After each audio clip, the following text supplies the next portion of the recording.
Hai semua, ketemu lagi di channel YouTube Ila. Di video kali ini saya mau buat nastar versi 1 kilo tepung yang rasanya itu enak, wangi, lumer, ngeprul di mulut. Selain nanasnya juga enak, ini saya bikin sendiri ya, homemade. Nastarnya juga cantik, mulus dan glowing. Aroma wismannya juga dapat banget, wangi. Kalau di video sebelumnya saya udah bikin versi yang setengah kilo tepung. Nah, di video kali ini saya bikin versi yang 1 kilo tepung. Nah, mau tahu kan cara buatnya? Tonton terus videonya sampai selesai.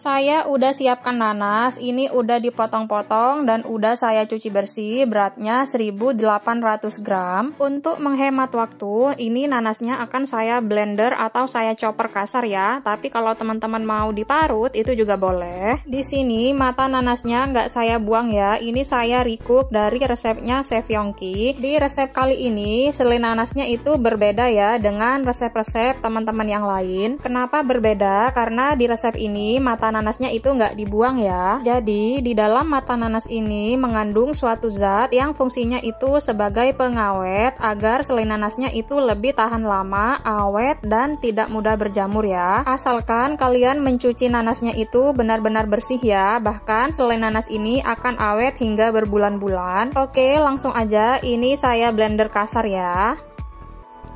Nah, ini dia hasilnya setelah saya blender kasar ya. Lanjut, ini mau langsung saya masak. Tuangkan semua nanas yang udah di blender ke dalam wajan. Tambahkan 2 lembar daun pandan dan 1 buah kayu manis ukuran 10 cm. Kemudian garam 1/4 sendok teh.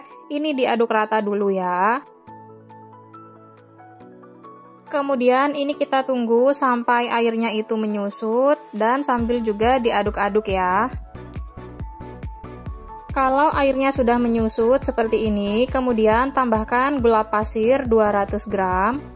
Kemudian ini kita aduk-aduk lagi. Ini sesekali boleh ditinggal dan sesekali juga diaduk ya, agar selai nanasnya itu tidak gosong di bagian bawahnya. Ini saya masak dengan api sedang dan kita masak aja sampai selai nanasnya itu benar-benar matang, kering, tanek, dan wangi ya. Biasanya dari tiap nanas itu berbeda ya tingkat manisnya, maka kalian boleh tambahkan gula kalau nanasnya itu asam atau kurang manis, dan kalian boleh juga kurangi gulanya, misal nanasnya itu udah manis ya.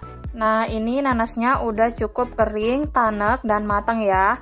Nih kalian bisa lihat teksturnya, tuh ya, panjang-panjang banget seratnya karena tadi saya blender kasar ya. Atau teman-teman kalau mau diparut itu juga boleh, tuh ya. Kelihatan bertekstur dan seratnya itu juga panjang. Oke, ini udah cukup ya. Mau langsung saya matikan kompornya dan saya tunggu dingin dulu. Nah, ini nanasnya udah dingin tuh ya, cantik banget warnanya, nggak ada hitam sama sekali, warnanya cantik golden brown gitu ya. Ini saya sediakan minyak goreng untuk olesan dan saya sediakan juga sendok takar, ini ukuran 1 mili atau 1 gram ya. Saya celupkan dulu sendoknya ke minyak goreng, kemudian sisa minyaknya saya balurkan ke tangan dan ke sarung tangan ya. Ambil selai nanas seukuran dengan sendok takarnya ya. Kemudian ini akan saya bulatkan karena nantinya saya akan membuat nastar yang bentuknya bulat ya. Nah, seperti ini. Oke, ini selai nanasnya udah selesai. Lanjut, saya mau bikin adonan kulit nastarnya. Saya udah siapin bahannya. Di sini ada Blue Band. Saya pakai cake and cookie 2 ini, beratnya 500 gram ya. Kemudian butter, saya pakai Wisman sebanyak 220 gram. 6 butir kuning telur. 100 gram maizena. 220 gram gula halus. 2 saset susu bubuk Denko dan 1 kg tepung protein rendah. Saya pakai kunci biru. Saya tuangin dulu semua margarin dan butternya ya. Saya pakai Blue Band Cake and Cookie dan butternya saya pakai Wisman. Ini dituangin aja semuanya.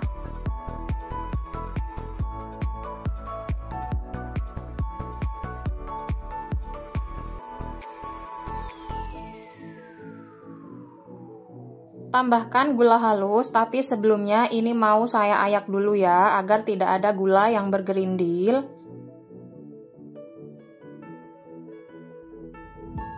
Kemudian ini diaduk sampai tercampur rata dan margarinnya itu berubah menjadi lembut ya. Proses ini boleh juga menggunakan mixer, tapi jangan sampai mengembang ya, asal tercampur rata aja. Kemudian tambahkan kuning telur, ini diaduk lagi sampai tercampur rata. Kalau udah rata seperti ini, saya tuangin maizena dan susu bubuk.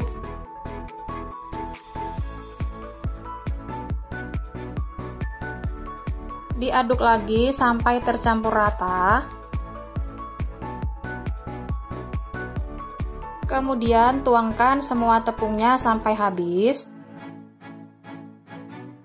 Lanjut, ini saya aduk dengan centong nasi ya, karena ini udah mulai agak berat adonannya. Kalau udah tercampur seperti ini, mau lanjut saya uleni dengan menggunakan tangan ya, biar cepat kalis. Oke, ini udah cukup, adonannya udah kalis dan udah bisa dibentuk ya.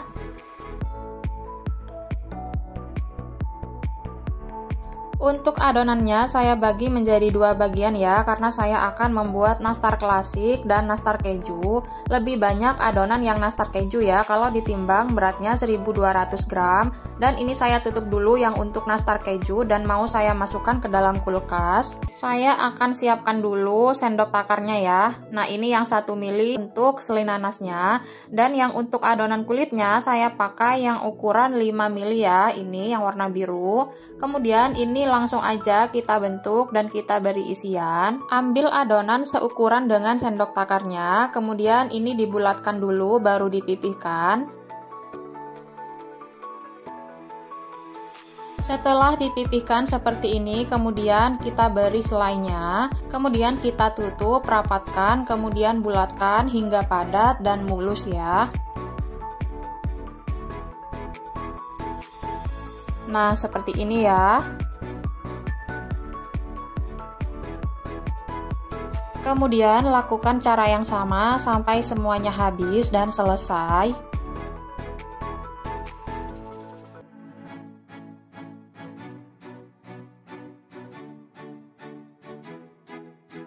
Nah, ini udah selesai semua yang nastar klasik atau nastar original. Lanjut, saya akan membuat nastar kejunya. Ini udah saya keluarin dari kulkas ya. Ini masih agak padat. Tuh ya, kelihatan masih agak keras. Kemudian ini akan saya tambahkan 90 gram keju cheddar. Kalau kalian mau yang rasanya premium dan ngeju banget, boleh ganti dengan keju edam ya. Ini saya aduk sampai tercampur rata.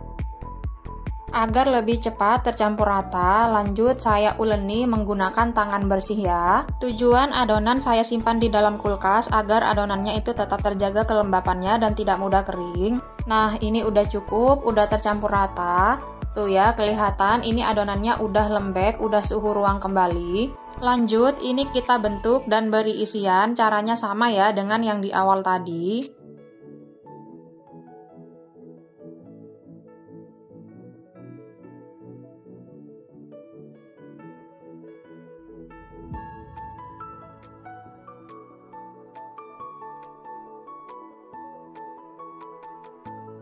Nah, ini udah selesai semua ya, dibentuk dan diberi isian. Sekarang lanjut kita oven. Sebelumnya saya udah panasin ovennya. Kemudian ini kita masukkan semua nastarnya ya. Yang di bagian bawah ini adalah nastar original atau nastar klasik. Dan yang di rak bagian atas ini nastar keju ya. Ini kita oven di suhu 135 derajat Celcius selama 40 menit. Sambil menunggu nastarnya di oven, saya akan membuat olesannya. Ini saya udah siapin 6 butir kuning telur. Kemudian akan saya tambahkan 5 sendok makan minyak goreng. Saya tambahkan 3 gram adonan kulit nastar dan 3 tetes pewarna kuning telur atau secukupnya aja. Kemudian ini diaduk sampai semuanya tercampur rata ya. Tujuan saya beri campuran adonan kulit nastar agar olesannya ini balance ya, agar ketika nastar disimpan dalam jangka waktu lama, olesan kuning telurnya itu tidak mudah mengelupas ya. Kemudian ini saya saring dulu agar tidak ada olesan yang bergerindil dan agar olesannya itu menjadi halus ya.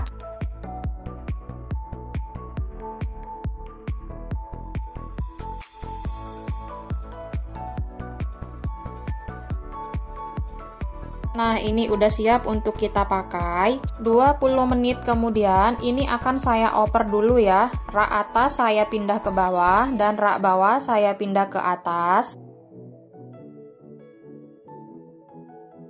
Nah, kemudian ini kita oven lagi selama 20 menit, tapi di menit ke-10 saya akan keluarkan dulu nastar kejunya. Oke, ini udah 10 menit, saya keluarkan dulu ya nastar kejunya. Nah, ini kita oven lagi nastar originalnya selama 10 menit. Ini dia nastar kejunya. Ini kita tunggu dingin dulu ya. Nanti baru kita oles dengan kuning telur dan kita beri topping keju di atasnya. 10 menit kemudian ini nastar original atau nastar klasiknya mau saya keluarkan dulu ya. Jadi di tahap pertama nastar klasik di oven selama 40 menit, sedangkan nastar keju di oven selama 30 menit. Untuk nastar ori atau klasik kita tunggu dingin dulu. Lanjut ini saya mau olesi nastar kejunya karena udah dingin. Olesi permukaan nastar secara merata, kemudian diberi topping keju di atasnya.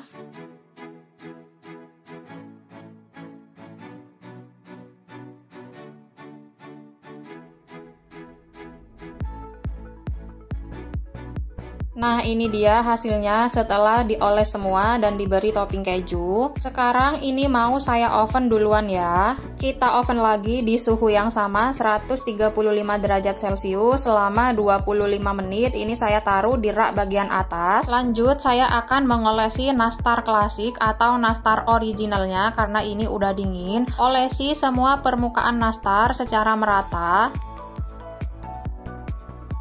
Nah, ini udah selesai saya olesi semuanya ya. Ini adalah olesan yang pertama, kita tunggu kering dulu, nanti baru kita oles yang kedua kalinya. Saya akan coba ambil satu ya, untuk memastikan olesan nastar yang pertama sudah kering atau belum. Nah, kalau dipegang atau disentuh jari seperti ini, dia itu tidak nempel atau tidak lengket, tandanya olesan yang pertama itu sudah kering. Dan ini udah siap untuk kita oles lagi dari yang awal dioles sampai terakhir. Kita oles lagi semuanya sampai selesai. Untuk nastar klasik atau original saya oles 2 kali, dan sedangkan nastar keju tadi di awal saya hanya oles 1 kali ya. Nah, ini udah siap untuk di oven. 25 menit kemudian ini nastar kejunya udah mateng ya. Keju di bagian atasnya udah mulai kecoklatan ya. Tuh kalian bisa lihat, tuh cantik. Lanjut secara bergantian, ini saya masukkan lagi nastar klasik atau nastar originalnya. Ini kita oven lagi selama kurang lebih 15 menit di suhu yang sama. Ini dia hasil nastar kejunya setelah tahap proses oven kedua kalinya, cantik banget. 15 menit kemudian, ini nastar klasik atau nastar originalnya udah mateng ya. Tuh, cantik banget, glowing ya. Nah, ini dia hasilnya setelah tahap proses oven yang kedua kalinya. Nastarnya makin glowing dan warnanya tetap bagus ya. Masing-masing nastarnya ini ada 2 loyang ya. Kok tiba-tiba nastar kejunya hilang tuh 2 baris tuh. Kepriwe niki kok tiba-tiba hilang? Kerjaan siapa? Pasti kerjaan bocil nih. Ya udahlah, nggak apa-apa, anggap aja sedekah.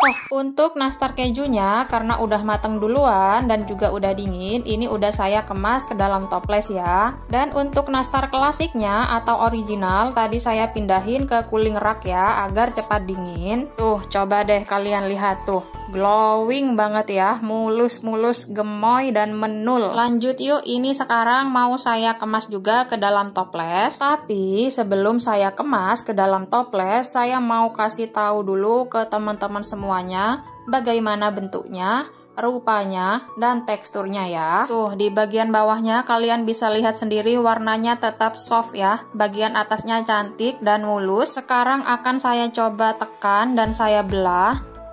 Prak. tuh kan langsung lumer tuh. Wow, mantap. Jatuh.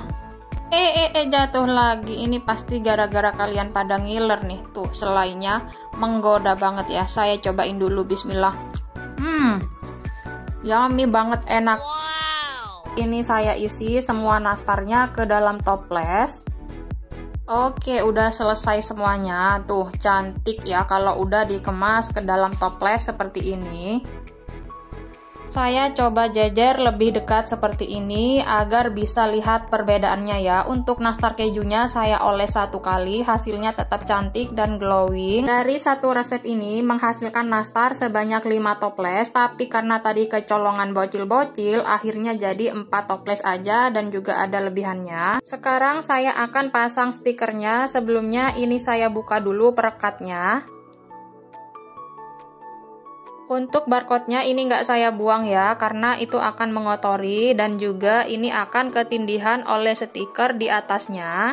Sebenarnya saya tuh males banget ya kalau belanja bahan-bahan kue termasuk toples yang saya pakai seperti ini ya. Mesti kalau naruh barcode itu di atas kemasannya. Jadi kan jelek kalau dibuka itu jadi kotor gitu loh. Oke lah, lanjut, ini saya tutup semua. Waduh, ini pajangan apa kue nastar ya, kok cantik banget tuh kan. Sampai bingung ini pajangan apa kue. Tuh ya, di bagian pinggirnya tinggal ngasih solasi aja. Oke, sekian dulu video dari saya. Kalian harus cobain ya di rumah karena ini rekomen banget. Aroma dari Wismannya itu kerasa dan wangi banget ya. Semoga di resep kali ini bisa menginspirasi dan bermanfaat untuk teman-teman semuanya. Kita ketemu lagi di video selanjutnya.